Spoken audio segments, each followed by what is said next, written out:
I'm going to start up with you, Ami. So, Ami and I have known each other since I was in my last role internally, and Ami was in her last role internally, and we've since gone on to do very different but also related things. So, Ami is the founder and the CEO of Stello AI, which is an AI-powered compensation planning platform that is helping companies make smarter, equitable pay decisions at scale. Now, Ami's background is pretty impressive. She was previously the Senior Vice President of HR at Hims and Hers and led HR for Uber Eats US and Canada, where she was driving compensation transformation and talent scaling through both hypergrowth and integration with their acquisition with Postmates. Ami's background holds or blends a combination of product thinking with fast-paced startup execution, and is going to bring a lot of incredible expertise to bear in this conversation. Let's start with one question that I think might seem obvious for many, but I think can be deeper than people realize. So, what does pay for performance actually mean to you? As I think through the years, I think pay for performance is understood as the fact or concept that higher performers get higher salary increases and higher financial gain over a period of time. And why companies even think about it that way is if we pay for performance, that should motivate all employees to perform at a much higher level, and then, which will finally drive superior business results. That's what the whole concept is based upon. I think the reason we are even having the conversation today is this is much harder to execute than to talk about in concept. But yeah, great concept. A little bit of a chicken and egg question. What comes first, performance or pay, when it comes to designing a system that tries to deliver on something like this? I think performance comes first, and I'll tell you why. I think this goes back into your hiring practice. While hiring, you do need to interview for highly motivated, highly self-driven, at least at a startup level or, early stages of a company, self-driven, high on hustle, very motivated, want to change the world and are doing it also for the mission.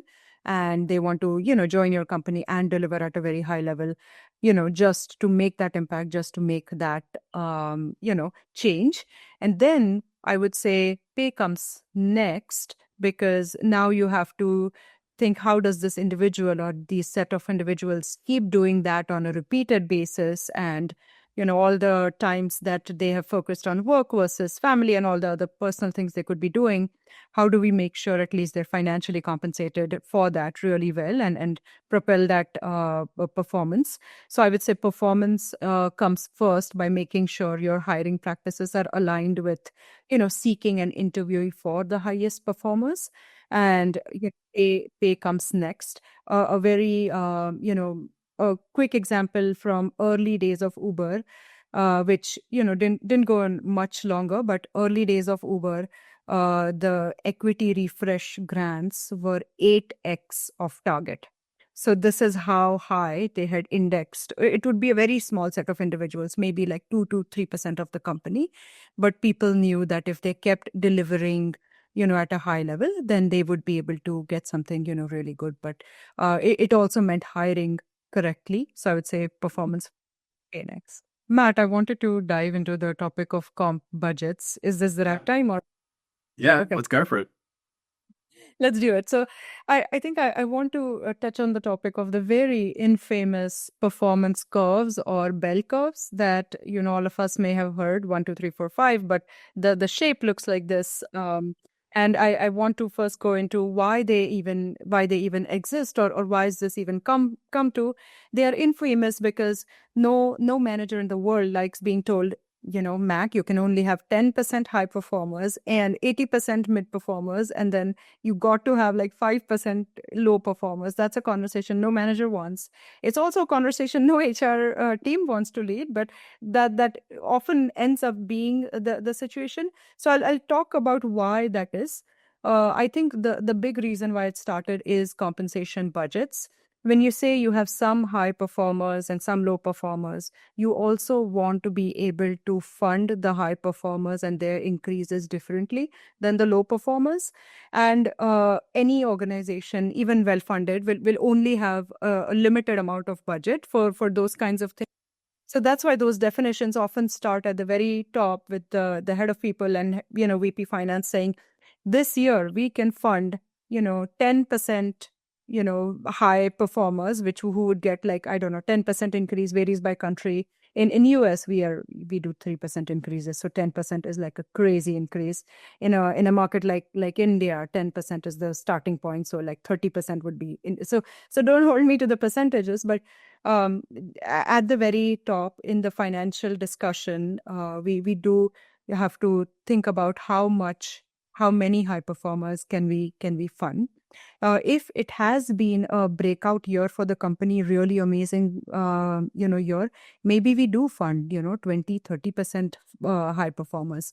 But it's very rare that an organization can say, okay, everybody is a high performer, or 80% is high performing organization, and we are going to treat them as such. So just want to I guess peel back the curtain and say that's where this whole, limited number of high performers and has come into play. And then how do you fund this? Often you have to have some that you identify as lower performers, and they fund the high performers. Just in a very theoretic, model is what I'll say. On Stellar's platform, we help a lot with, some of the modeling and helping you understand what the financial decisions mean for some of those things. But yeah, that's how the initial, curve has come. And, a manager or a company would not generally be able to say 50%, 60% high performers. The downside of doing that is then you are giving everyone a mediocre increase. So you're calling them high performer, but not going to pay them like a high performer. And then your employees, who are generally, pretty high IQ, they talk to each other, they'll figure it out pretty fast. So then your whole high performance and rewarding that may or may not land well, and may or may not be set up for success. So in addition to the performance factors that drive fairness, can you talk about how market data and how can be used to build internal salary ranges and ensure fairness through those sorts of processes? Yes. I think once you reach a certain size, there is some value in starting to think about, if I'm calling somebody, a marketing specialist, and then calling somebody marketing manager, and then director marketing, am I also paying them differently? And while this, of course, seems obvious, in real life, it isn't. It plays out very differently.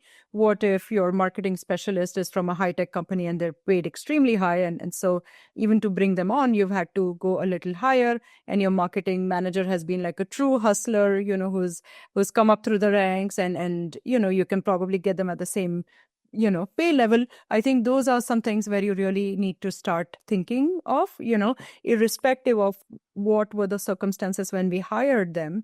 Now that, they are in the company, how do I make sure that they are paid equitably? And that's where market data can really help. Investing a little bit in market data, or even, creating what you are learning from your recruitment team. I think both of those are fairly decent ways. And then figuring out, okay, if it is a marketing specialist role, this is what I'm going to pay them. A marketing manager, this is what I'm going to pay them. And knowing that there will be overlap in the salary ranges. And it's not perfect. It's more of a, art rather than science, but, making an effort to ensure that people at different levels and contributing very differently to the organization or making very different impact can also see it, from that perspective. So when it comes to salary ranges, the way to do it would be to look at market data and to look at your internal data and pick a perspective like I am, or we as a company are going to pay middle of the market. Some companies like, Meta and Netflix, they make a choice to pay at 90th percentile of the market. So their cash is extremely, on that indexed on that end. Uber, at least in the early days, used to pay base at the 50th percentile and then equity at the 75th percentile. And these are important decisions to make because it's going to cost you. Of course, everyone wants to pay at the 90th percentile, but can you afford it? Does it make sense for your business to invest this much in salaries? What are they going to be building that needs you to pay at the 90th percentile? So that's the reason why a lot of companies, choose 50th. Expedia at one point had even chosen like 45th. And it was working in several of the countries because the brand was so strong, the culture was so strong. And there were a lot of like positives, even in that approach. So I would say looking at market data, making some sort of a decision of where do we want to position ourselves, in the market, and then building salary ranges appropriately with the intention that somebody delivering at a higher level and making a higher impact is paid, a little bit higher than someone who's at a junior level. Nice. What about your side, Ami? You've obviously been in some of these big scale-ups. How have you seen performance practices evolve or pay for performance evolve? Mac, before I even go to the pay for performance part, I'll share some of the symptoms or observations I've had. And even at HIMSS, when the shift happens from startup to scale up, one thing you start seeing is you start seeing very, very young leaders, maybe even in their 20s, become leaders of very gigantic, large organizations. We used to have some, very young people leading, $10 billion businesses turning into $15 billion, businesses. And then you're hiring leadership from outside who are people with like 40 years of experience, 30 years of experience, now be direct reports. And it does take everyone needs to take a pause and see what exactly is happening, looking at what does high performance mean? What does your leadership competency mean? Are they still correct? Are they still relevant? Is something that you need to, double click on and make sure that you can defend it to the organization on why certain people are even in, certain types of roles. I think that's both the benefit and, downside of startup, that if it's truly on potential and delivery and performance, that you can see a very strong growth. And then, more on the pay piece, I would say there is definitely a time when your early sharp bonuses and all of that has paid off the results.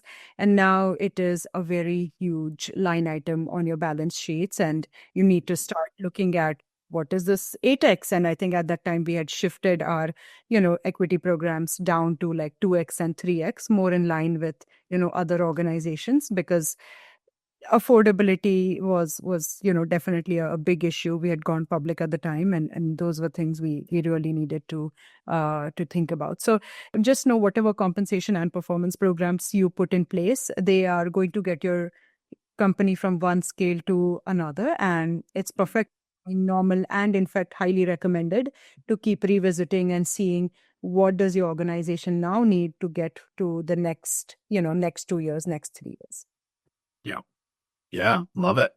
Please reach out to them, reach out to me, to all of us, and ask any other questions you may have. Of course, check out Chromojo and Stello as well. But otherwise, thank you so much for joining me. This was a really great conversation. I appreciate it.